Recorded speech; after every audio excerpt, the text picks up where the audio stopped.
Good morning, everyone. It's great to see you here. I don't know whether people would want to move over to this bank of chairs because we're going to be speaking, for the most part, from this podium, and then during the Q&A, moving to the table.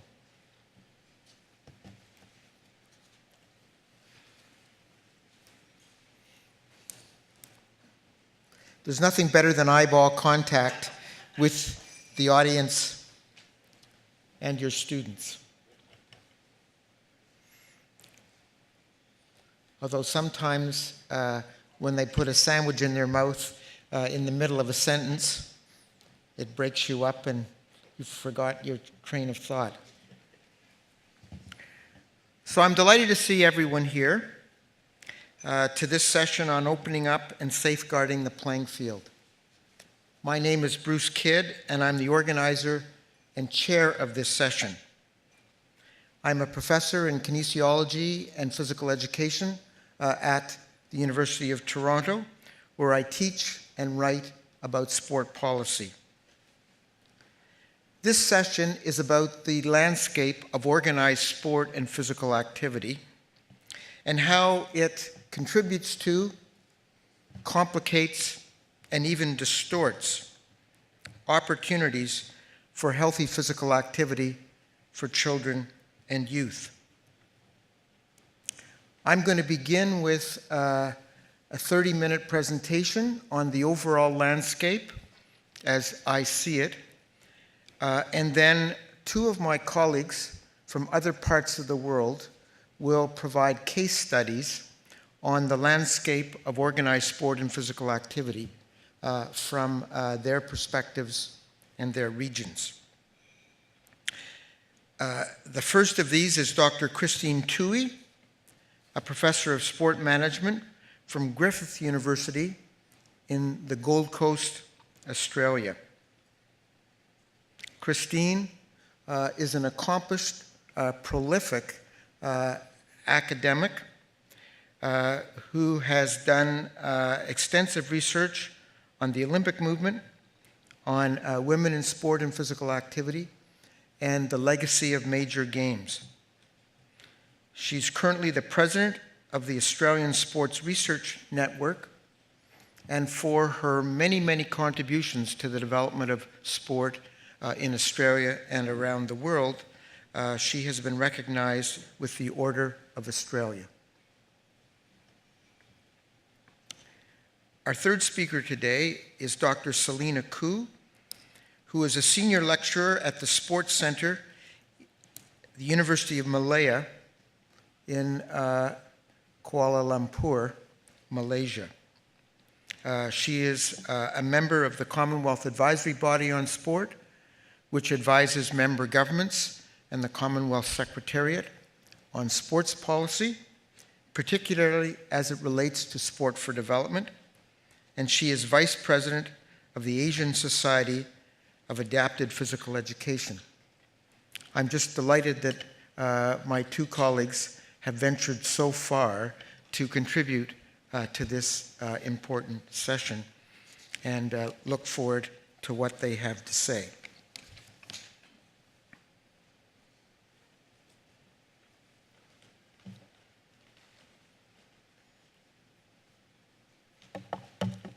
My starting points are essentially the starting points for this entire conference as they relate to organized sport and physical activity. Only a small minority of the world's children and youth enjoy it, and in most countries, participation is dropping. To be sure, as we've heard throughout this conference, measurement is exact, as different surveys have used different definitions, time periods, and so on. Recent research suggests that some surveys probably underreport because they do not capture informal sport, while others, relying on self-report, may overstate participation. But it would appear that the overall trend is one of decline. I am a member of a research committee for the International Olympic Committee, which has done private tracking in many countries for several years, and this conclusion is consistent with those findings. How did this come about?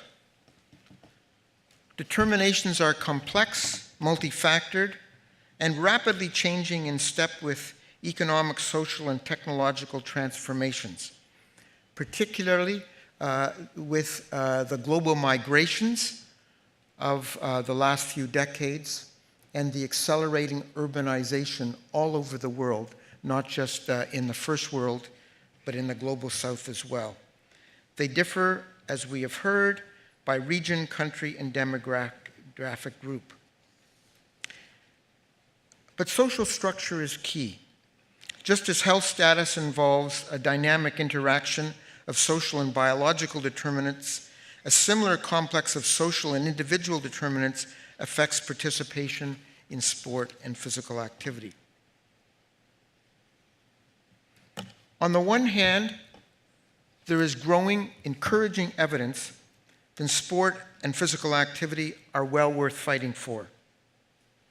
Recent research, monitoring and evaluation, and the reports of people at this conference confirm that sport and physical activity can enable significant health, educational, and community benefits, strengthen families, especially across the generations. It can contribute to social inclusion and increased safety in schools and communities, school retention and academic achievement, and character building, the inculcation of a number of socially important values, including ethical behavior, empathy, and leadership. Yet the research also cautions us that these outcomes can only be achieved under the right circumstances. There are no automatics, no guarantee that sports and physical activity by themselves bring benefits. In some circumstances, sport can harm and create dysfunctional individuals and communities. And we need to be as aware and committed to problematizing the dark side of sport and their effect on children and youth, as we need to celebrate the positive contributions.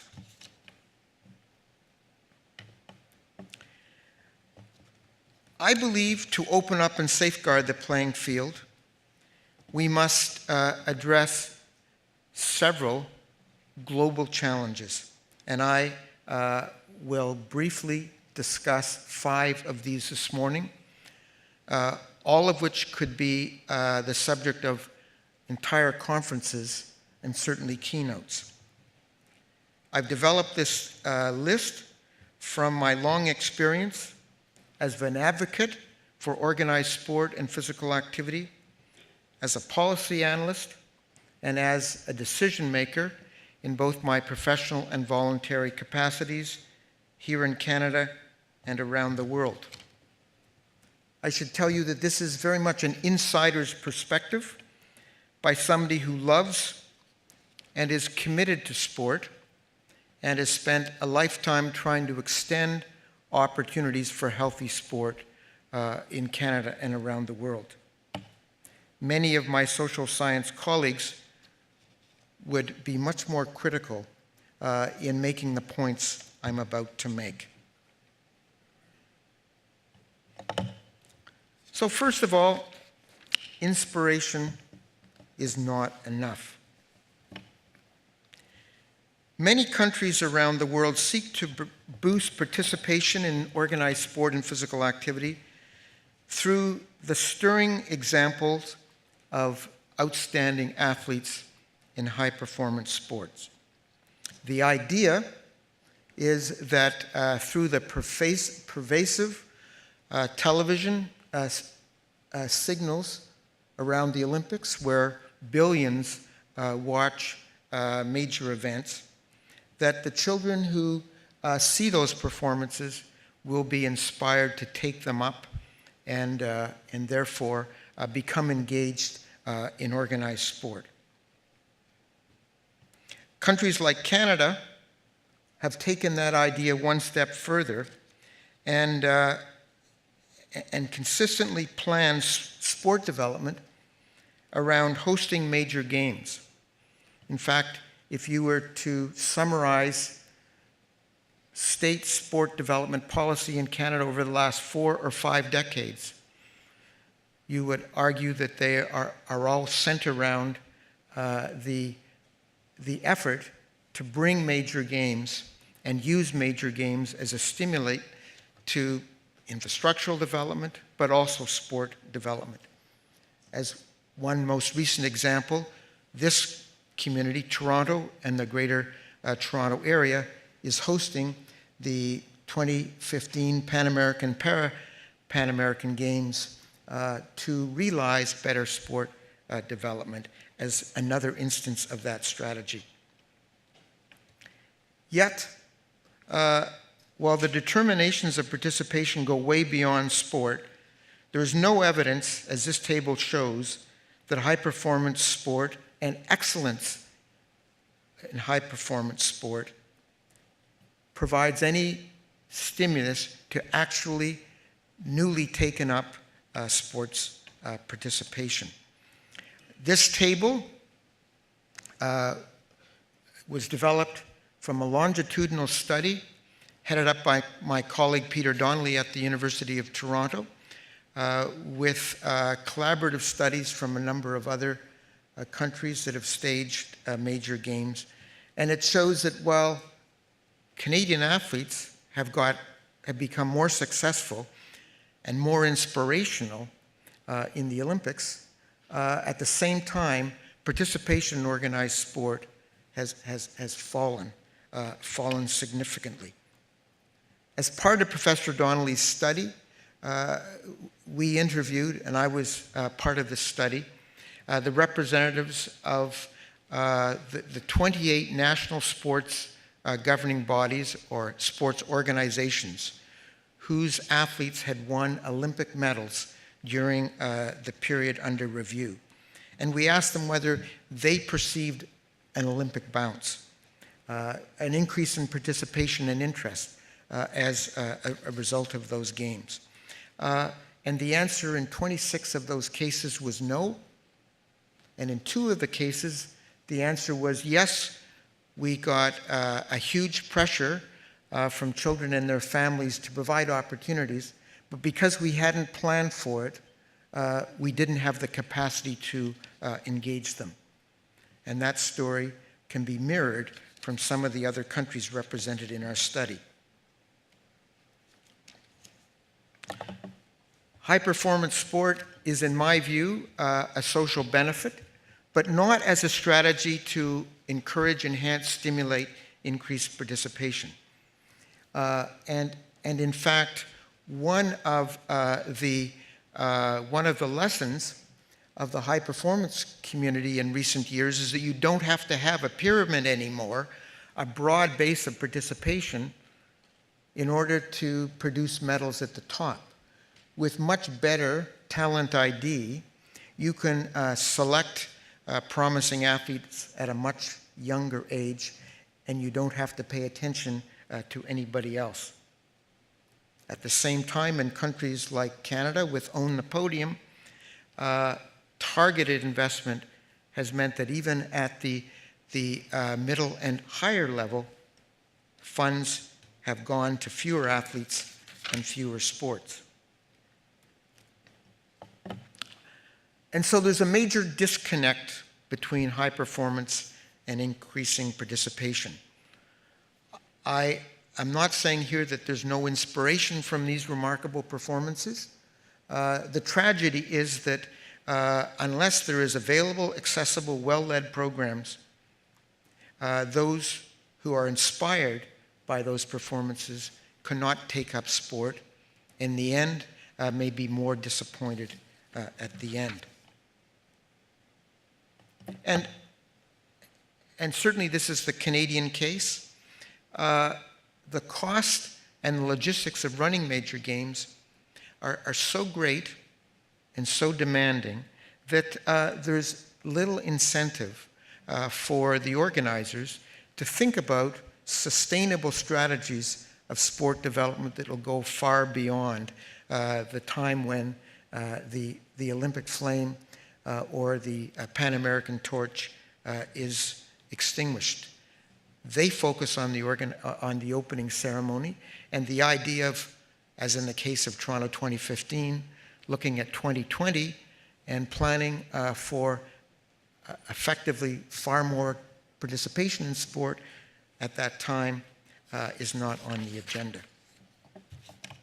So that's one challenge that is long overdue of attention. Secondly, the denial of opportunity through poverty. In every area of social life, research now shows that opportunity is sharply related to family and community income. And where there is extensive poverty, there is extensive physical inactivity. The annual Healthy Active Kids report card has documented this for Canada over and over again. Children from poor families are as much as 3 times less likely to have opportunities than children from rich families. And that's consistent with health status, that's consistent with educational outcomes, that's consistent with participation in the arts. Poverty is a factor that has to be addressed. Today, in many of our countries, sport participation is expensive, and in addition to the income needed to pay for registration fees, equipment, transportation, special sessions, and so on, successful participation also depends on a highly educated adult, a parent, to be mother's or father's taxi, and to be the agent to negotiate the leagues and system. And that factor is unavailable to children in many impoverished families. My colleague Rick Bruno from Simon Fraser University in Vancouver recently published a paper entitled "Gordie Howe Would Never Make It to the NHL Today." When I was growing up in the 1950s, Gordie Howe was the best and the best known hockey player in Canada, like Ronaldo or Messi in soccer today. And he was a poor kid from rural Saskatchewan who made it all the way to the top on the basis of what he learned playing informal sports and community sports. But today, kids from those backgrounds do not make it very far in hockey. They may start out, but they don't get very far because of the barriers of cost and leadership. The same is true of other sports like soccer and basketball, where there's tremendous interest and there's even significantly lower entry costs, but they don't get very far beyond the playground.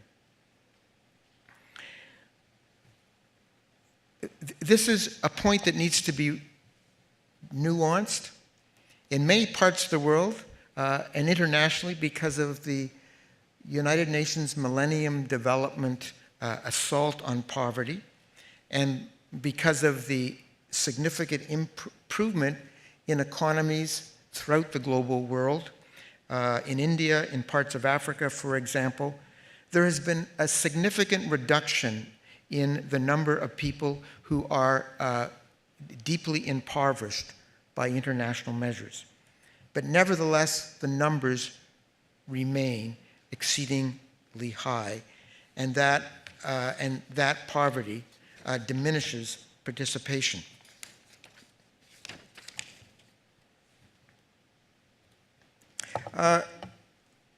As one, for instance of this, impoverished institutions make it harder and harder for poor kids to get ahead.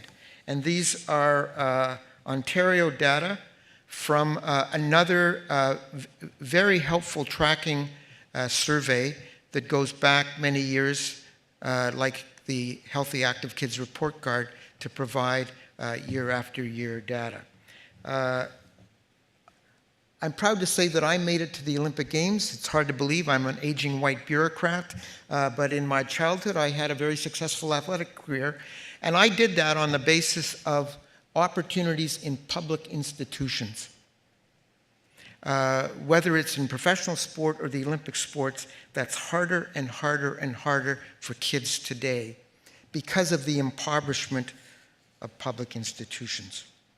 Look at the user fees, for example, in school sports teams here in Ontario.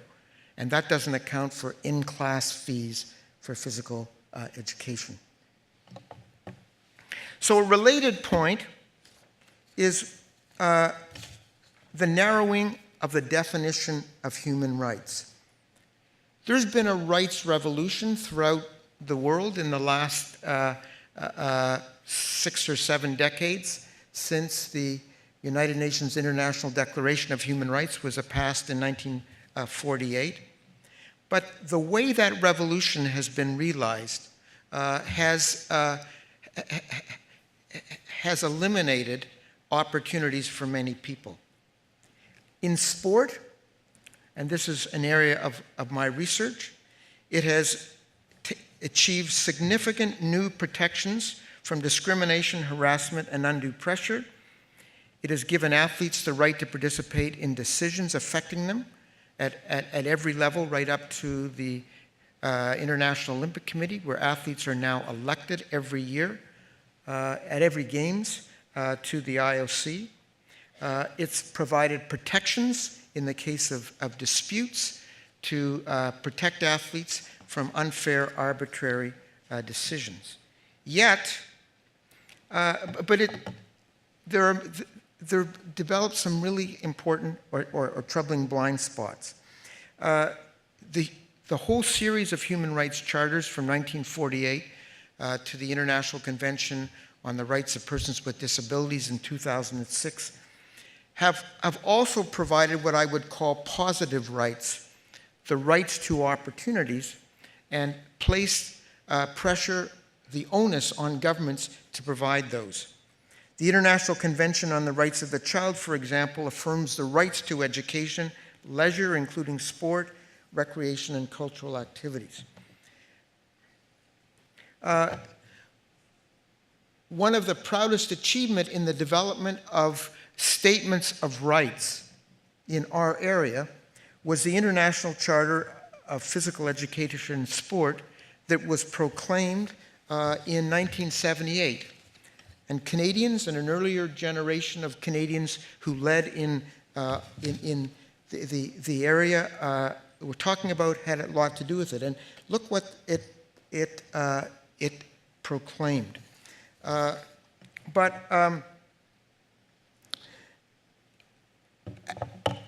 In the 1980s, the UN distributed copies of that charter, and people like me would distribute them in our classes so that every physical education teacher, every sport leader would be able to use this as a way of advocacy, as a way of ensuring the best quality programs.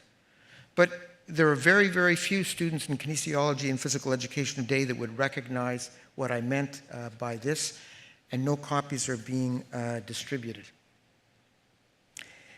Another charter that was well known 2 decades ago was the Sports for the People Charter, developed and promulgated out of New York City.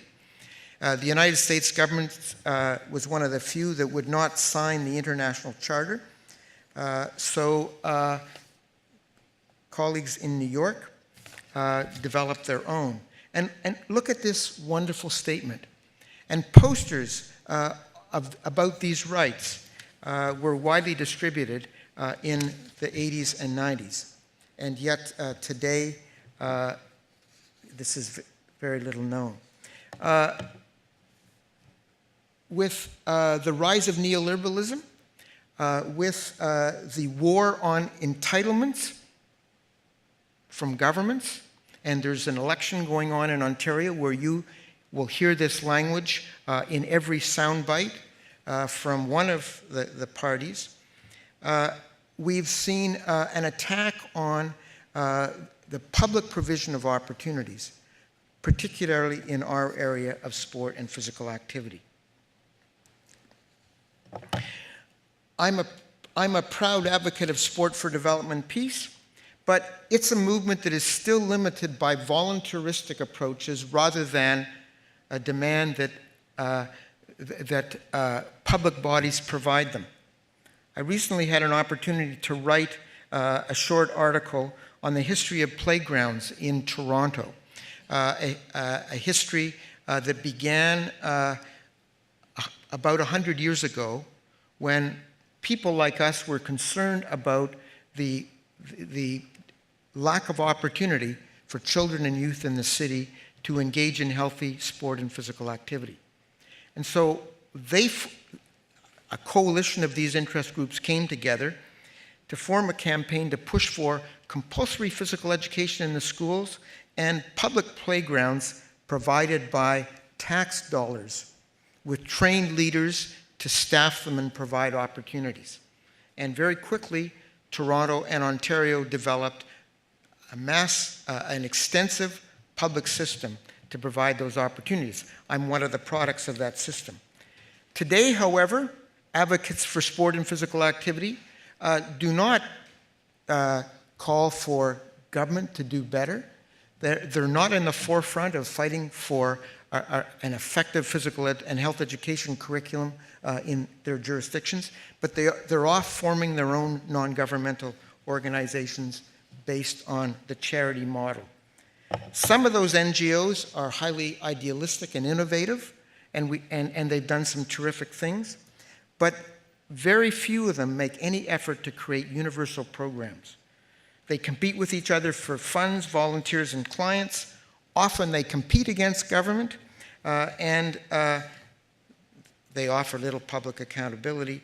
And the result is that this important movement of sport for development and peace, even the best of it, provides a limited, overlapping patchwork of opportunities, not the universal opportunities that this crisis requires.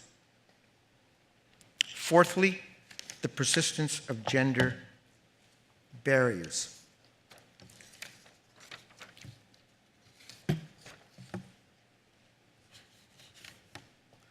Whatever jurisdiction you choose to examine, women and girls are still underrepresented at the level of participation, although that's where the greatest progress is made, but woefully in the area of leadership.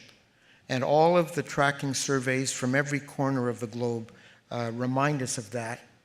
Some 40 years after second wave feminism first proclaimed the banner of gender equity in sport and physical activity. As the whole world saw this year at Sochi, and we will address as an international community at the Commonwealth Games in Glasgow this summer, there is still virulent homophobia and transphobia in many countries and many communities that creates a frightening chill in those countries. And there continues to be gender-based violence. At the international conference I've attended in the last 2 years, this has come through loud and clear in the testimonials from participants and women who've come from all over the world. Quite frightening, really, that where opportunities for girls and women are provided, well, in a well-meaning way, that they can often provoke a backlash, and male leaders and others feel that because women are engaging in sport, they're a fair target for sexual or gender-based attacks. Finally, I want to make this point, others have made it here, that if we are to be successful in realizing what we want to achieve, we cannot do it in isolation from other interventions. Those of us in sport tend to think of what we do as separate from other spheres of society. But the research makes it very clear. Sport is always embedded in particular societies, and those social and material conditions affect both opportunity and constraint. Sport is a necessary but not a sufficient condition to improve societies. Yet too often, well-meaning sports outreach programs are initiated in total isolation from other outreach programs, without discussion with their intended participants and their family communities. My concern about gender-based violence could be placed under this point. If programs that are intended to empower women through sport and physical activity do not take the full context into account, do not engage with boys and men, do not engage with community traditions, then it could backfire. Activists in development tell us that we shouldn't be surprised by that. If a development agency has a water purification initiative and it doesn't take social relations into account, it's likely to fail. Activists who are engaged in the fight against HIV/AIDS in Africa tell us that if they don't take social and gender relations into account, even the freest antiretroviral distribution programs will not make very, very few strides. We've got to take the social context into account. So winding up, I want to put these challenges on all our agenda. First, the need to reassert universal opportunity in sport and physical activity as a basic human right, not something that's extended on a volunteer basis as a charitable act, but something that as a right of citizenship that every single human is entitled to. We need to insist upon equity and safeguarding. Despite its problems, we need to restore the public sector, especially physical education and after-school sport. We need to reconnect high performance to sport for all, and as I have argued elsewhere, perhaps through a tax on spectator sport. And in countries that stage major games, insist that a sound plan for long-term legacy for everyone is part of those games. Those of us who are practitioners can do a lot. We can teach about human rights as economic and social opportunities that should be guaranteed in a fair and democratic society, and a mark of a fair and democratic society is the provision of those rights. Rights are not just about protection from discrimination. They should be about whether all members of our society, and particularly all children and youth, should have these opportunities. Secondly, we must do a much better job at reaching out to the most marginalized and vulnerable, particularly the poor, LGBTIQ, and persons with disabilities. We should begin every session by looking who's in the room and thinking about who's not in the room and developing strategies to reach out to those who are not in the room, ask them why they're not here, and try to find ways of bringing them in. And we need to ask our elected representatives what they're doing to bring about this version of rights. We need to make better links and build bridges with activists who are working to reduce poverty, to plan cities in more effective ways, who are working in other forms of health promotion, childcare education, and sustainable environments. From my own experience, I can tell you that there are international pressure points. From the point of view of sport, these are 3 on my list. And I'm convinced that leaders in all of these international environments are as concerned as we are. They've already created policies that commit their organizations to some of the goals that we have here. They're well aware of the criticisms that trickle-down effects do not work. I think they're scared to death that they don't know what to do. They're scared to death about how their institutions are not helping, and they're struggling to find ways ahead. And we need to help them, and we need to keep their feet to the fire to ensure that they continue to focus on that. We need a new round of advocacy. I know that each of these conferences has developed a form of advocacy. We need an advocacy that focuses on these opportunities as basic human rights provided by good, fair, and democratic governments that are based on careful research, comprehensive, joined-up approaches with direct and ongoing consultation with the people that we want to engage. But if we do that, I'm convinced that we can make a dent on this crisis and give many, many more people the considerable benefits, the joys, not just the health and educational benefits, but the joys of sport and physical activity. Thank you very much. I now turn it over to Kristine.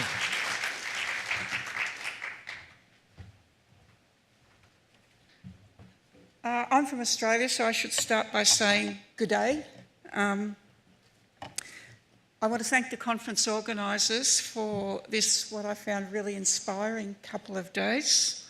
Healthy Kids Canada, you've done an amazing job. The publicity, I think, has been fantastic, even if sometimes the message about Canadian fitness has not been great. I don't think I've ever been to a conference where I've seen so much media.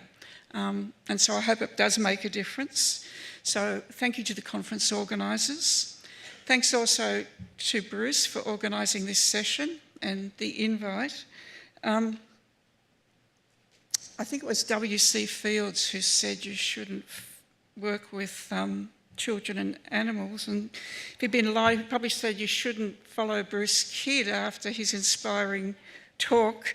And indeed, I think what I'm going to say sort of echoes a lot of what he said, but with an Australian context. So thanks, Bruce. I also want to start this by saying that I really enjoyed today's keynote address. I found what was said inspiring. I found it very factual. I found it very understandable to me. And I'm a sports social scientist, so anything that deals with the other side of sport, epidemiology, etc., I struggle with sometimes. But it was very easy for me to understand what was happening this morning. And I agreed with a lot of what was said, but I disagreed with some of what was said. I agree with the fact that we need to acknowledge that there's differences between locations. I would take it one step further. We need to acknowledge there's differences within locations first. The gender, ethnicity, ability, disability, intersection really does make a difference to, as Bruce said, people's opportunities and therefore the outcomes. The other thing I think that there's similarities, not differences, I found is a temporal aspect. As I wrote this paper and did research for it, I found that many of the issues are the same issues I was writing about 20 years ago.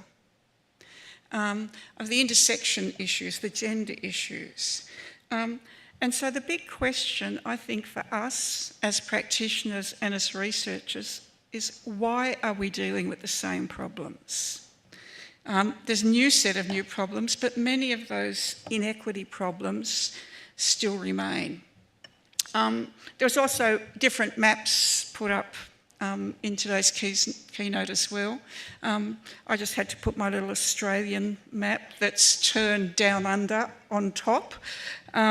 So it is, I guess, a little bit of a take on where Australians see ourselves in the world of sport and other things. And so I'm just going to start with giving you a little bit of background about my country, which has a population, as of the 14th of May this year, of 23,488,312 people. So approximately 23.5 million people. Those people are spread across a landmass of 7.692 million square kilometres, which is 5% of the world's landmass, but makes Australia the 6th largest country after Russia, Canada, China, the United States and Brazil. So we have small population, large country. It's also the only country, the largest 6 nations, that is completely surrounded by water. The economy of Australia is one of the largest capital economies in the world. We have a GDP of $1.5 trillion as of last year. Our total wealth is $6.4 trillion, which made it the 12th largest national economy. So we appear to be a wealthy country, but again, there's inequities about where that wealth is distributed. One of our other I guess, diverse things is our multicultural background. Almost a quarter, that is 24.6% to be precise, of Australia's population was born overseas. 43.1% of people have at least one overseas born parent. And in 26% of Australian homes, the main language was one other than English. The largest growth in our population in the last few years has been from New Zealand, followed by Great Britain, followed by China, followed by India. The largest decreases in our population have been from people born in Italy and in Greece. As our population is so diverse, so should it be reflected, I believe, in our sport, in its participation. And the graph I have shows also the diversity of age groups. We are an ageing population. So, what about us in sport? I think many people would describe Australians in sport as successful on the international arena, obsessive about our sport. Some nations like Brazil are obsessive about football. We don't care what sport it is, we're just obsessive about sport. And we're somewhat cocky about our sporting background. We often say we're punching above our weight, which I thought was an appropriate metaphor for this conference. But what does that mean in terms of children and sport? In terms of our ABS data, and Adrian Bowman's done much work on that, and he talks about the validity and non-validity of data, so except this is just ABS data. 60% of children aged between 5 to 14 participated in at least one sport outside of school hours. Well, to me, the frightening statistic there is 40% of students didn't participate in sport outside of school hours. The most likely were those in the 9 to 11 year age group, male, and not from a culturally and linguistically diverse background. The most popular organised sports for boys were outdoor soccer, swimming/diving, and Australian rules. For girls, the most popular sports were swimming and diving, netball, and gymnastics. The greatest physical activity organised but non-sport activities were dance for girls, bike riding, and skateboarding. So within those statistics, there's differences, age differences, gender differences, and differences over a number of different diversities. So what are the barriers? What got 60% of Australian children in organised sport and 40% deciding not to commit? Well, I'll go into that in more detail because there's different barriers for different groups. But in a study that the University of South Australia did, generally with children's focus groups, children said, we don't have time, or we have other commitments. We have homework, we have jobs. So 40% of children saying that is what is stopping them from being involved in organised sport. Others didn't like the rigid rules of organised sport. They didn't like to wear uniforms, they didn't like the training drills, they didn't like the fact that the sport was competitive, and they didn't like the fact that we, punching above our weight, had this emphasis on winning. Other children actually said they didn't participate in sport because of fear of injury. What were the facilitators? The biggest ones were, if we can play with our friends and family. And really, that shouldn't be that difficult. Another one was a facilitator, if sport allowed us to overcome logistical issues, such as transport, such as facilities, and such as cost. Cost, again, was a discriminator, as Bruce has pointed out, in the Canadian system. Now, I've talked about barriers and facilities more generally, but within that 40 or 100%, the 60% that do participate and the 40% that don't, the Australian Sports Commission has recently undertaken what they called a market segmentation study. So they looked at the Australian population from a marketing point of view, and they divided the population up into segments. For those who are currently involved in organised sport, they said there were social loyalists, people who go along because they're attracted to the club, the social aspect, those who are sports driven, and also those who are there but they're apathetic. They looked at non-club members. They called some of them thrifty enthusiasts, those who'd like to, but probably engage in sport in a non-organised manner. Ponderers, those who are thinking about whether they should engage in sport, and those that are just sport resistance. Now, all this is very well and all very useful, but what does it tell us? And how can we ensure that market segmentation is equitable, whatever that means in a market segmentation study? We need more research to tell us why some groups are apathetic, why some groups are sport resistant. And off the top of my head, and I'm sure you would know what those groups would be.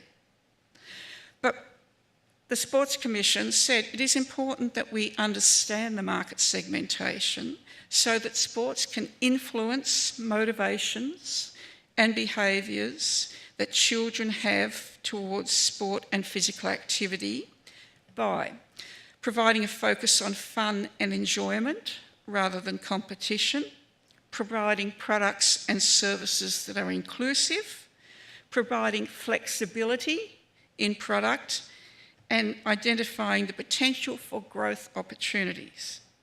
Now, this is not rocket science, and this is not new. But it gets back to why is participation in sport important in sport. One of the driving forces with research with the Australian Sports Commission today is their emphasis on evidence-based research rather than motherhood statements. So in terms of evidence-based research, the Culture and Sport evidence case from the Department of Culture, Media and Sport from the UK has published a number of studies based on the various benefits of sport. So this is evidence-based research about why we should be trying to include all segments of the population in sport. Studies have shown that young people's participation in sport improves their numeracy scores. This study quotes, numeracy scores are improved 8% on average, but underachieving young people who take part in sport see a 29% increase in numeracy skills and a 12 to 16% rise in transferable skills. Again, I go back to Bruce's idea that it shouldn't just be about sport, it should be putting sport in a larger basket.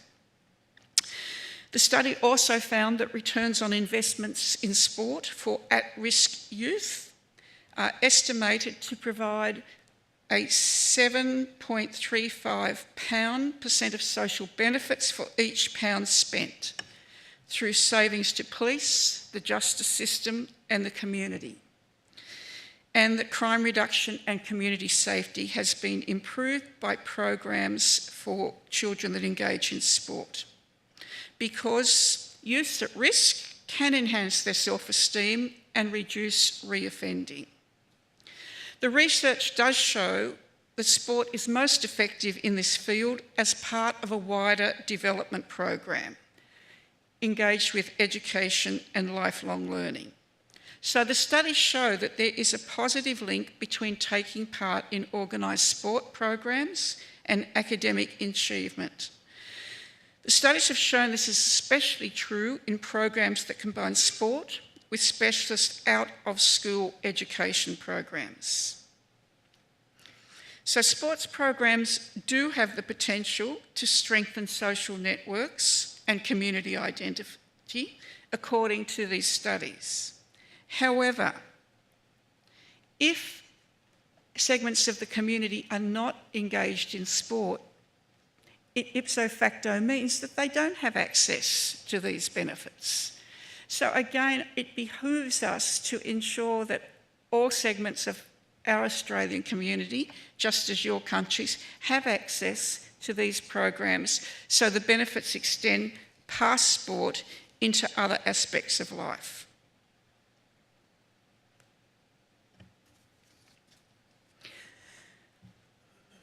That was the good news about what sport can do.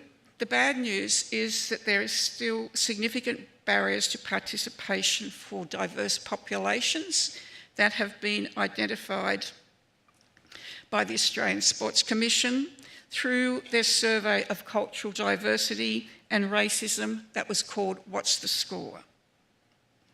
I'll just digress for a minute here because you may or may not know that Australia has a long history of racism. And although we are now, as I told you, a multicultural country, it doesn't mean that racism has been eradicated. In recent weeks, we've had a couple of instances in our top-level sport. One in football, where a player from a Middle Eastern background was called a Muslim, and the one word I'll never say, C. And Football Federation Australia found that they didn't have enough evidence to take that case forward. In rugby league, it was slightly different. A player in an interstate game, on his bandaging on his arm, had just written the C word. That was found to be gender discriminatory. But there are two instances that are from many that show that harassment, be it sexual, be it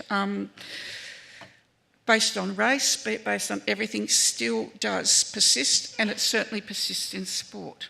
So in our diverse populations, this survey from the Australian Sports Commission identified the barriers. Some of the same barriers Bruce and others have talked about. That's why I mean there are similarities between countries as well as differences. Lack of access to sport and facilities, especially for our Aboriginal populations due to their geographic locations. The second one was the exclusiveness of the current structure of some sports. Within clubs, the emphasis on white male sport. The white male sport model really does turn diverse populations off in many cases. That our diverse populations didn't have familiarity with the notion of sports clubs, their environments, and they didn't know about the available services or activities. That there was a lack of understanding of the rules of some sports and lack of confidence in physical ability to play certain sports, especially populations arriving in Australia from countries without a structured community-based sports system that we have. There was still a fear, or people had experienced discrimination and racism. There were feelings of isolation for those who had joined sports clubs, especially around language barriers. There's a worry about lack of financial resources for activities and equipment from children expecting that their parents would not be able to afford this. Again, what Bruce was saying. Children were saying that they didn't participate because there were a lack of role models that were relevant to them, working in and playing sport. The absence of effective public transport because they couldn't always afford their own vehicles. That family or cultural communities sometimes took priority over sport, and often that was around the expectation for children that they would do well in sport and become the second generation of Australians, but very successful in their careers, and their parents did not see sport as a way to advance a career. And lastly, barriers for young women within their own communities and from sporting organisations. Now these, as I said, are common in many countries across the world, but the commonality is we can do things to address them. And I'm just going to give you an example from that last one. For girls from a Muslim background, participating in sport in Australia is very difficult for a number of reasons. And one enterprising commercial operation made sure that when they ran their learn to swim classes for Muslim girls, that the uniform was appropriate, that men couldn't see, and that their mothers came along. All very simple, but they took it one step further. Mothers were very busy. To actually take their daughters to these learn to swim classes was an imposition, but swimming too is part of our culture. And so what this commercial operator did was install washing machines and dryers alongside the pool. So when the mothers were there with their daughters, they could be doing their washing as well. It's not rocket science, right? It's thinking of ways that we can solve these problems. And it was also quite good for him because he got some revenue from the washing machines, not a lot. But his classes grew. And he'd also, in this case, taught some women from that same background and paid for their classes so they could be the instructors. The good news is they got upskilled. The bad news for him was that they then started their own learn to swim classes. Good news for them, but he then trained another lot. So there are ways through this. And for example, other strategies in schools have been remodelling the school environment by optimising the use of play, especially in inner cities, to stagger break times so that everyone had access to fields and equipment. And play areas needed adequate equipment. They also needed adequate staff supervision And the play areas with high levels of sports equipment and improvements, coupled with that supervision, are more likely to have physically active boys than girls participating. So again, we need to think about how we can restructure for girls. One thing we need to do desperately is upskill our teachers and provide special physical education teachers. An example is my son, who had only females all the way through until he got to high school, 3 male teachers, which is fine by me, but none of them were interested in physical activity. So he rarely had physical education classes in schools. So we need to upskill teachers, both male and female, so they're confident about taking physical activity classes. One thing that's been successful is integrating physical education into a homework policy. So calendars with daily fun activities, skill levels, mastery of skills have been introduced with great results. Maximising physical activity opportunities in out-of-school centres. Again, not rocket science. One of the things that both parents and students appreciated was when they had some control over the development of their sporting activities. So student representative councils, if they're involved in determining the sport curriculum, it was found that children engaged more. And autonomous governance in schools provided parents with a voice on the management of sport. Also, around the school, establishing neighbourhood networks around children's sport and free play, based on questions such as what interests the children share, how the transport works and how supervision can be collectivised, and how we can share information regarding opportunities for organised and safe free play. Again, these strategies were talked about 10, 20, 30 years ago, but we still need them. Sports organisations, I could argue, are part of the problem, but they're also part of the solution. And really, they have problems too in ensuring that people from our diverse populations can compete. But they have a responsibility. They have intense competition for new members, volunteers and officials. That's one of their catch cries. Well, I see our diverse populations as new markets they can tap into. They say that they really don't have a lot of information on participation in sport. It is getting better. They say that there is a lack of resources for recreational sport, and that we too have that tension between funding elite and funding recreational participants. Interestingly, the Australian Sports Commission suggests that the Australian Football League, the AFL, has led the way in programs amongst their existing players, administrators, coaches, referees and volunteers to tap into those non-traditional markets. And good for the AFL, but it is traditionally still a male game. And we have that tension between, as I said, the elite and recreational.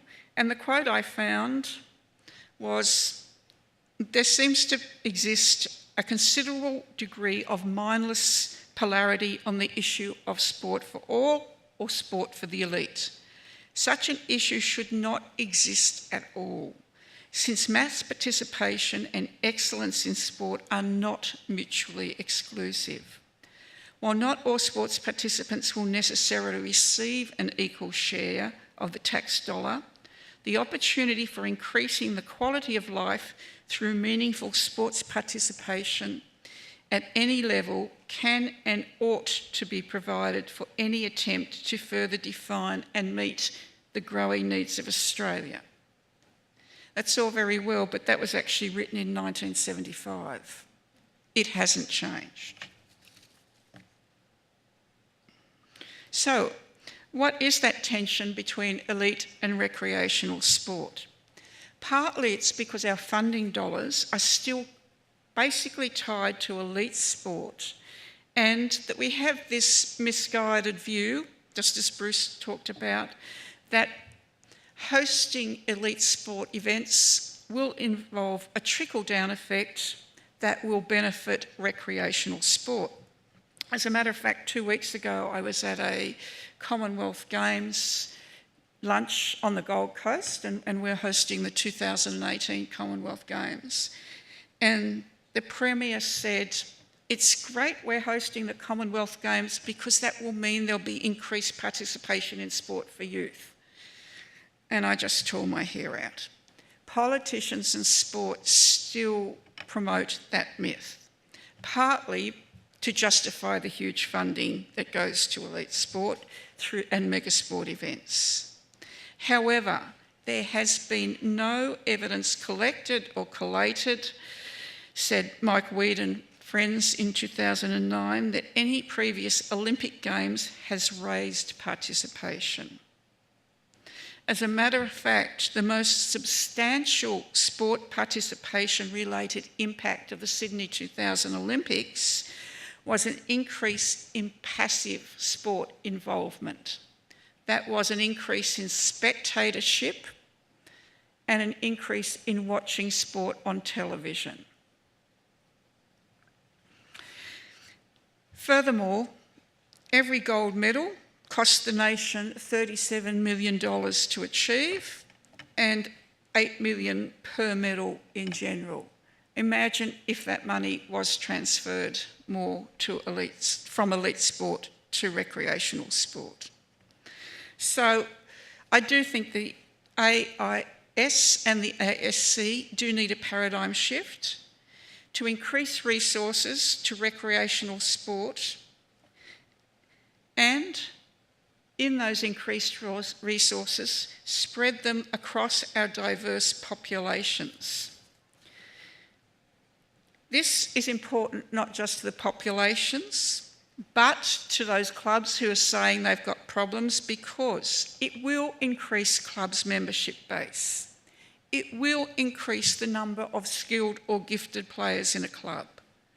It will result in volunteers. It will assist to help the profile of the club.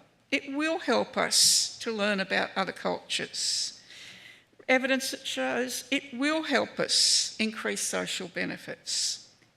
Evidence has also shown that it helps new arrivals in a country. It shows that we can raise awareness of the benefits of sport in diverse families, and we can build relationships that exist outside of sport. So, if there are these benefits, why aren't we doing them? One of the reasons is because our diverse populations still see that there are barriers. So I'm going to talk briefly about our Indigenous population and also our ethnic population. Specifically for young Indigenous people, they do say their location away from cities does affect their ability to participate.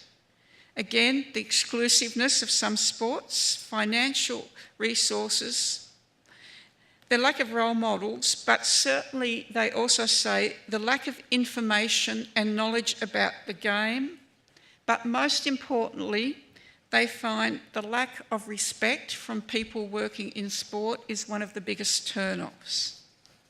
So, what are two successful programs? One is the AFL Kickstart program.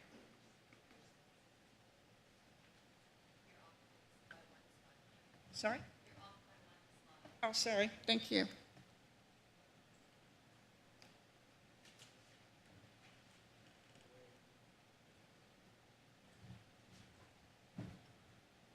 Thank you. Okay, the AFL, now I'm back on track. AFL Kickstart program. This is for young men from Indigenous populations up to the age of 15. Research conducted by Curtin University showed that participation in the program did increase self-confidence and self-esteem. It did increase community cohesion and sense of purpose. It did increase individual well-being and awareness of a healthy lifestyle, and it did increase school attendance and academic achievement.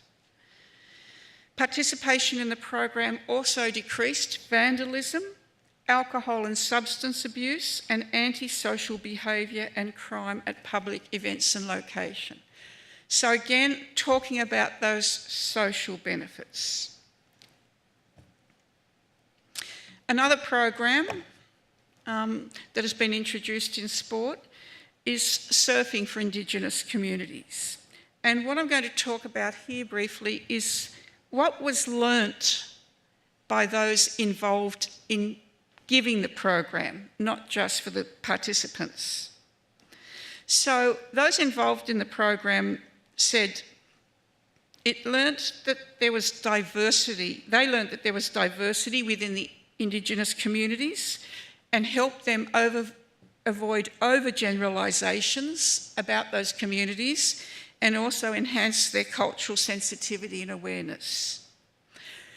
Those involved in the programs, in conducting the program, said they learnt common Indigenous courtesies, such as a welcome to country or an acknowledgement of the traditional custodians of the land. They found that surfing was considered a family and communal event that actually did have a strong alignment with Indigenous culture. They found that to be successful, they needed to involve key individuals that had existing community connections. They also found that the programs were most successful if run by a small and stable team of people that already had community relations, trust and respect. And they found that Indigenous sport programs should not be a one-off. There should be a sense of continuity about them. Again, they were beneficial as a diversionary activity that could alleviate boredom in youth, that would stop antisocial and risk behaviour. However, they acknowledged that the sports programs are not a cure-all and did not always reduce antisocial behaviour. The professional capacity building that the surfing programs generated not only upskilled participants, but upskilled coaches.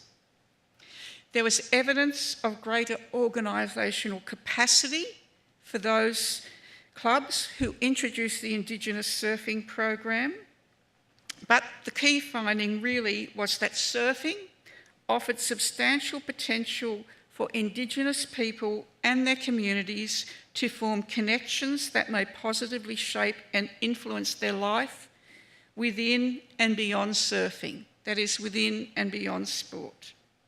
It allowed them to reconnect to their country, to foster connections between participants and program providers, allowed them to form bonds with other Indigenous children and unite community members who then reinforced and passed on aspects of their culture.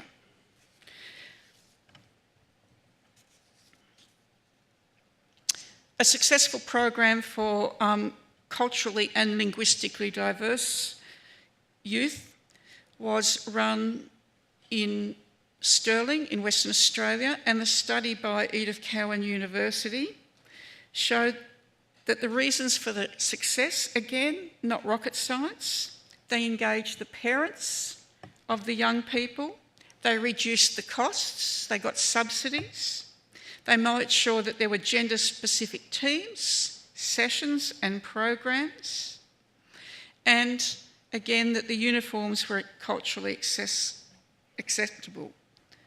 They ran a number of different programs specialised so that awareness programs overcame the barrier of populations not understanding the rules. The engagement programs made contact with the young people in the group to gain their trust and support. Their skill development programs worked on increasing their physical skills. The holiday programs obviously worked on giving them activities to do in the holidays to stop boredom, and they ran leadership programs for those specifically who they'd identified as having leadership potential, and again, specific programs for girls.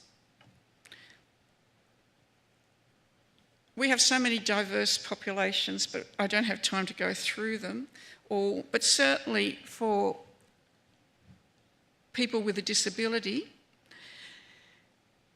the studies that have come out of UTS about the benefits of sport have shown that those interviewed regarded their social and their cultural benefits from engaging in the program more important than the physical benefits. They did not regard their physical impairment as the major reason for non-participation, but the barriers to non-participation were more pragmatic. They said that this study was good because it also interviewed non-participants as well as participants. The non-participants wanted to participate in sport and realised that they were missing out by not doing so. Again, the studies show that populations need information, that cost is a barrier, and interestingly, this study showed that lack of support by government at municipal and at state and at federal level was identified by the population as being the greatest single constraint because it related to their ability to pay for any program. The program also found that those who were engaged in social activities and sport were generally more likely to be connected to their community and say they had a better quality of life than those who were not engaged. Again, so to finish, what needs to be done? As I said, it's not rocket science. We need to understand that benefits from sport should flow to all Australian children, not just to those who come from the wealthy. We need to continue to show evidence-based research of successful programs. We need to focus on economic and social as well as health outcomes for our diverse populations. We need to have a cultural shift through the sports system so that our sports system does reflect the Australian population, not just a certain market segment of it. We should recognise that implementing these programs is not an onerous task, but a responsibility. We need to understand the tenuous links between elite and recreational participation, the links and the myths. We need to acknowledge that participation is not an outcome in investing in mega sport events, and we need to understand that the quote from 1975 is just as applicable today. There still exists a mindless polarity on the issue of sport for all or sport for the elite. Just as there's a mindless polarity on who has access to programs in Australian sport for children as well as adults. Thank you.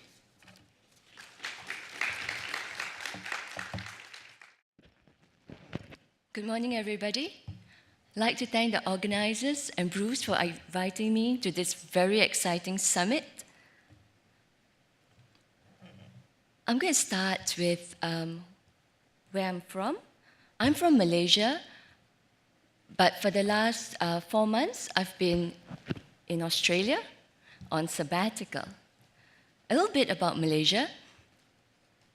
That's the most iconic building in Kuala Lumpur. Some of you would know it. It was the backdrop for the movie Entrapment. My university is the oldest university in Malaysia, but not as old as some of the universities here in Canada.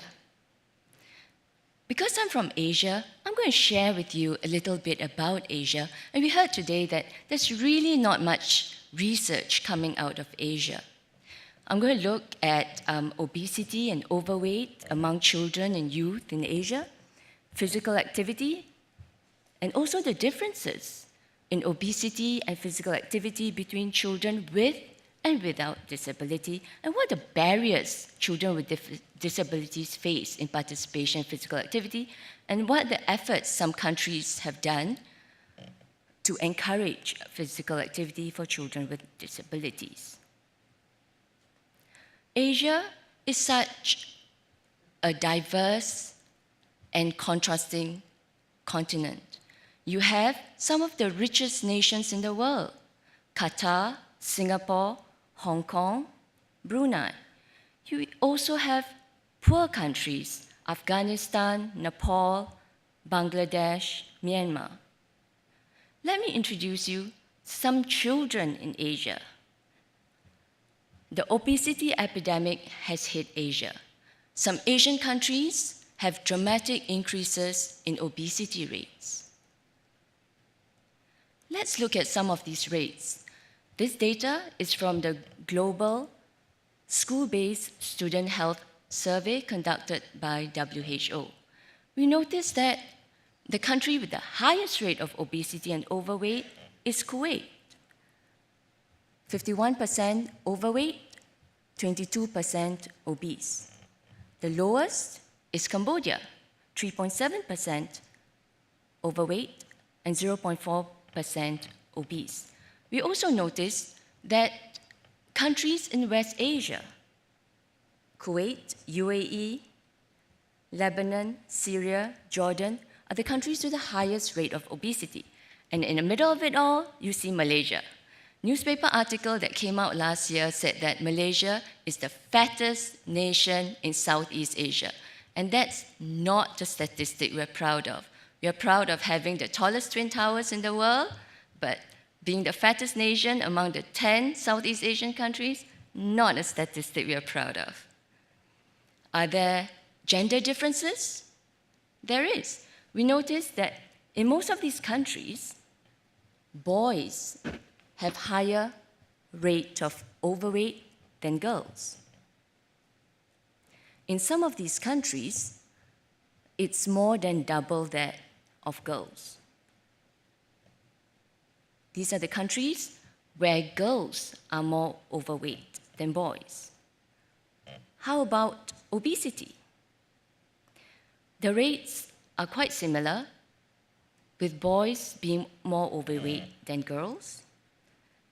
And a lot of countries where boys are double, the rate of obesity in boys is double that of girls.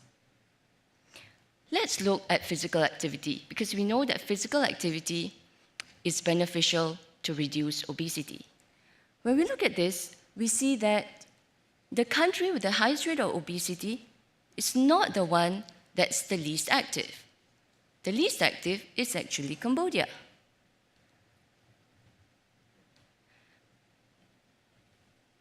What if we look at sitting? Its percentage of children who sit for more than 3 hours, and this does not include school and doing homework. We see that the countries with the highest rate of overweight and obesity, the children spend a lot of time sitting. If we look at gender differences, we see that boys are more physically active than girls. And this is seen in a lot of other countries as well. In some of these countries, the rate among boys is more than double that of girls. Sitting time, there's a mix. Some countries where boys sit more, there are countries where girls sit more. But the question for me is, what about children with disabilities? 15% of the world's population has a disability, and 650 million of them live in the Asia Pacific. And that's 2/3 of the global population of persons with disabilities. We know that obesity rates among children with disabilities is higher. They are more at risk of being overweight or obese, maybe because of the conditions associated with their disability. Also, we know that physical activity is as beneficial, as important for children with disabilities as it is for children without disabilities. We all know about the physical, the psychological, the social benefits of physical activity. But for children with disabilities, it's also about empowerment. So what we did was, my PhD student conducted a review, looking at these databases: Sinal, Cochrane Library, Google Scholar, PubMed, ScienceDirect, Sport Discus. He searched for articles within the last 10 years, published in English, looking at these keywords: physical activity, exercise, sport, child, adolescent, youth, inactivity, sedentary, overweight, obese, disability, handicapped. Handicap obviously is not a politically correct word now. Asia and all the countries in Asia. So what did he find? In terms of published articles on children without disabilities, you have 25 on overweight and obese, 39 on physical activity, and 12 on physical inactivity. Do you want to make a guess on how many published research there has been on children without disabilities? Any guess? In Asia, there are only 5 articles on overweight and obese, 3 on physical activity, and none on physical inactivity or sedentary behavior. 16 countries have conducted research on prevalence of overweight and obese among children without disabilities. And among children with disabilities, it's only 4 countries. Let's look at the prevalence rate. South Korea, the sample was children with intellectual disability. The 2 studies showed that the first study, the prevalence is very, very high. It's nearly half of the sample was overweight. But the second study, the rate was much lower, 12.2% overweight and 11.9% obese. The study in China, the sample was children with autism. They found that as children grow older, the rate of overweight increased. This was also noticed in Taiwan. Sample, children with intellectual disability, and older children were more obese than younger children. Hong Kong, not too bad. The rate of overweight, 13%, obese, 7%. Let's compare how these rates compare to those without disabilities. For South Korea, the data for children without disabilities show that 16.2% are obese. This means that children without disabilities have a higher rate of obesity. In China, children with disabilities have a higher rate of overweight. Same thing in Taiwan. Let's now look at articles on physical activity. 17 countries have conducted research and published their data on prevalence of physical activity in children without disabilities, compared to only 3 for children and youth with disabilities. In Iran, the sample was children with autism, and they used accelerometers. They found that as children got older, they did less physical activity, not a great surprise. And boys were more physically active than girls. In Taiwan, the sample on children with intellectual disability, it was a report by their caregiver. They found that the children who spent 3 times of 30 minutes of physical activity each time was 28.3%. In Hong Kong, this is the only study that looked at multiple disabilities. They found that For moderate to vigorous physical activity, it's 7.8 minutes for each PE session. During recess, it's 8.9 minutes of being active. And they found that children with physical disabilities were the least active. How does this compare to data from children without disabilities? There are so many studies which have been conducted on children without disabilities in Taiwan. We find that the lowest percentage or the lowest prevalence for children without disabilities is 13% of children who spend at least 30 minutes on physical activity for at least 3 times a week. And this is lower than the one found on children with intellectual disability. But the highest prevalence found for children without disability was actually 80% of physical activity on at least 4 days per week, and each time was 60 minutes. In Hong Kong, children without disabilities, 25% of them spent more than 30 minutes of moderate physical activity at least 3 days a week. We know that physical activity behavior and the factors which influence it are very complex. And models have been used as a framework to try to explain the enablers or the facilitators, as Kristine used, as well as the barriers to physical activity. And one of these models is a social ecological model. The social ecological model acknowledges that there are multiple factors which affect physical activity, and the individual has a lot of interaction with the environment. It talks about 4 levels, and the individual is the center of it all. Individual factors which influence physical activity include age, gender, your ability, your disability, your behavior, your attitude, your motivation.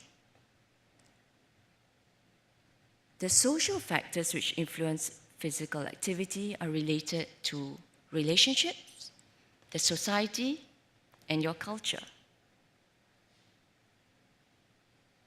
So family, friends, your school, your teachers, healthcare professionals, doctors, your cultural background influence your physical activity. The next level is the environmental level. We know that physical activities take place in the physical environment. The physical environment includes the natural environment as well as the built or man-made environment. This includes the weather, the geography, facilities, access to facilities, quality of facilities, also includes things like safety, crime rate, which was discussed earlier today as well, and traffic jams. Some of you who have been to big countries in Asia, for example, Bangkok, Manila, Jakarta, Kuala Lumpur, may have experienced the terrible traffic jams there, but sometimes the roads look like really big parking lots. And it's really great that in Toronto, there's such a lot of places to be physically active. Policy. The next level is policy. When we look at policy, we talk about policy at either the local, state, or national level. It includes policy on health, transport, environment, and education. Policy also includes policy in schools, for example, how important physical activity and physical education is. We know that children with disabilities face so many barriers to participation in physical activity. I'm going to use the social ecological model and look at barriers that children with disabilities face in Asia. The first one, at the individual level, their poor health or lack of energy could be a barrier to physical activity. Or they don't understand, they're not aware that physical activity is good for them. So they don't do any. And for children who do want to take part in physical activity, they may not know where to go. Who provides these facilities? I have a friend on a wheelchair who wanted to do extreme sports, but he didn't know anywhere in Malaysia that actually provided such services for persons with disabilities. At the social level, the negative attitudes is a great barrier to physical activity. Disability is seen in some Asian countries as something which is really negative. Some see it as punishment from God, or it's your bad fate that you are a person with disability, or if you're children with disability. Some see it as karma, that it was sins of your past life. So for some children with disability, their family keep them at home, and they don't get out very much. Also, people's attitude when they see a person with disability taking part in sport.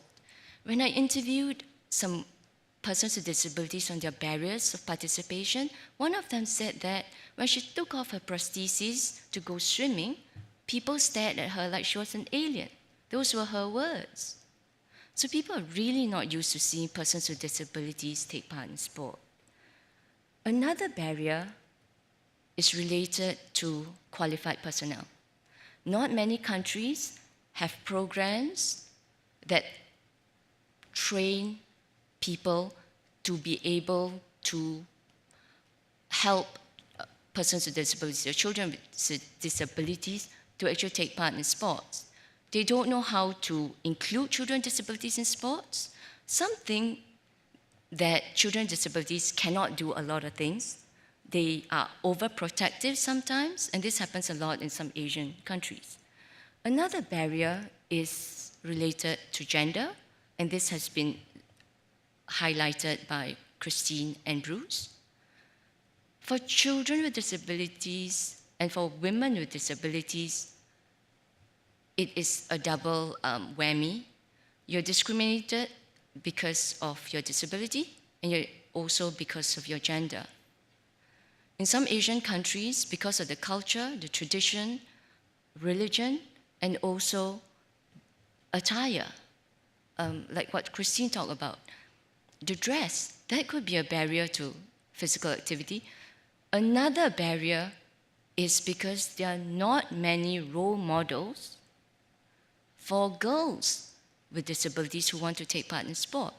There are not many role models of female athletes with disabilities. Environmental barriers, so many. One is the lack of accessible facilities.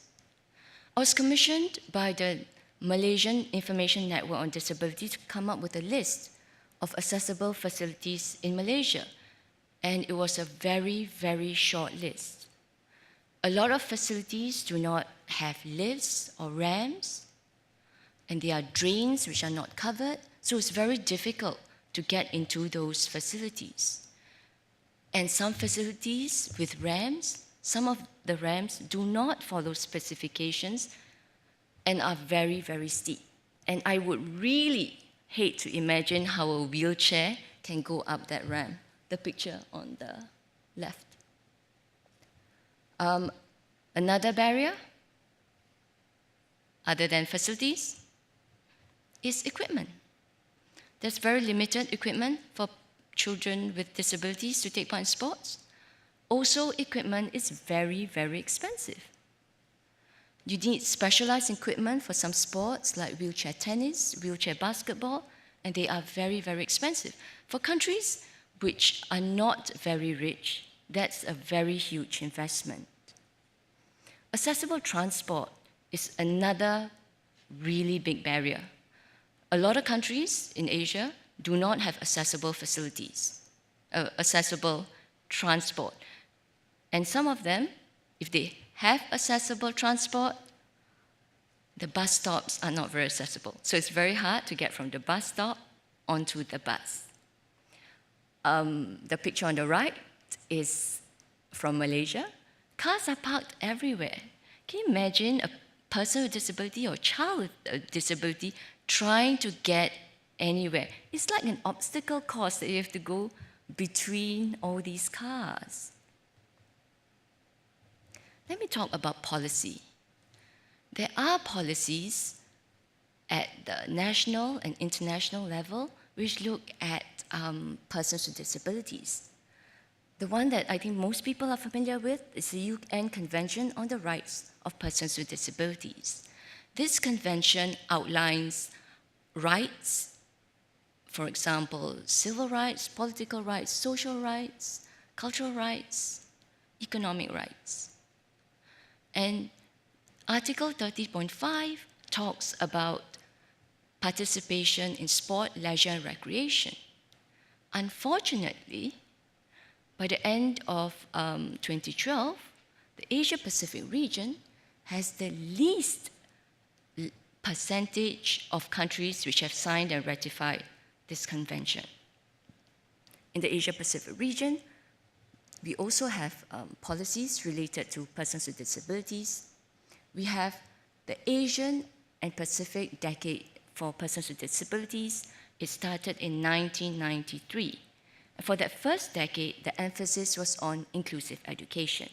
In the second decade, which started in 2003, the emphasis was on inclusive, barrier-free, and a rights-based society. We are now into our third decade, and it's all about making the right real. We have all these policies in place, but we have to look at implementation. But it's all not doom and gloom. Let me share some successful stories about some countries. We know that schools are very, very important when it comes to encouraging sport and physical activity, including for children with disabilities. Some countries have courses and degrees in universities on adapted physical education. So they actually have qualified people. A lot of those countries do not. But some of these countries have components in their physical education program. When I interviewed athletes with disabilities in Malaysia, they said that most of them were encouraged by teachers to take part in sports. And they learned about disability sports through the school system. So we know that schools are very, very important. Community programs are also important, and many people have talked about this throughout the summit. Community programs require many, many volunteers. It can either be government-based, like the one in China, or NGO-based, like the one in Sri Lanka, Bangladesh. And I want to plug my friend's program, which is on disability football. My friend has a son who has an intellectual disability. She found that there were not many sports programs for children with intellectual disability, so she started her own program. She got the Department of Education and local government involved. And I got my students to volunteer for her program. I don't know what students are like here, but in Malaysia, you have to give them marks to volunteer. So that's part of their assignment. Another success story is in terms of the number of accessible facilities. We see in Japan that the number of accessible facilities has increased, and now there are over 100 accessible disability sports facilities throughout Japan, and most of them have qualified personnel. And in every city in China, there are physical activity centers for them. Accessible transport obviously is very, very important, because if you have facilities, how do you get there?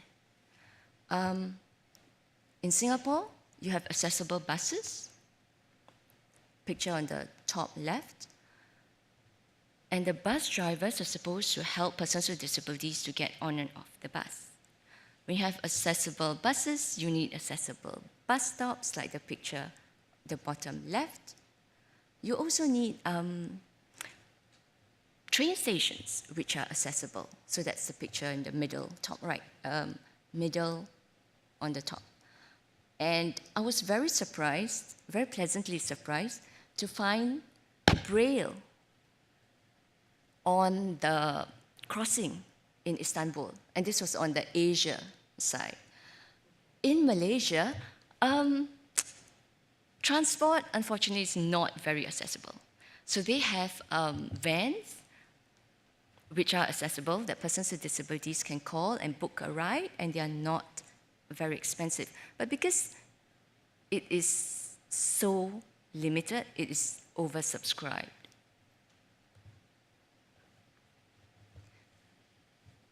Hosting of sports competitions have left a legacy. I think the most important legacy, I know we talked about legacy, Bruce talked about legacy, Kristine talked about legacy, but the legacy of hosting disability sports events in countries in Asia is about changing the perception, changing attitudes towards persons with disabilities. After the FASPIC Games, FASPIC stands for Far East and South Pacific Games for Disabled, when it was organized in Bangkok in 1999, they found that people had very positive impressions of persons with disabilities. And now in Thailand, athletes with disabilities are used as role models. And because of the sports as well, Thailand, what was I going to say? Sorry. In Thailand, people with disabilities say that it's their right to participate in physical activity. And they have so many activists among persons with disabilities who now are in very prominent positions in government and in universities as well. Asia has hosted World Games, for example, the World Special Olympics. We saw Beijing host the Paralympic Games. And another game that's regional is the Asian Para Sports Competition. It started after the FASPIC Games because the FASPIC Games for Far East and South Pacific. And they found that after IPC did the different regions, Asia needed their own games. So they have the Asian Para Games. So Asia has hosted numerous competitions in the past, and we have more to look forward to. This year, we have the Asian Para Games in Incheon, Korea. Next year, we have the ASEAN Para Games in Singapore. And in 2020, we have the Paralympic Games in Tokyo.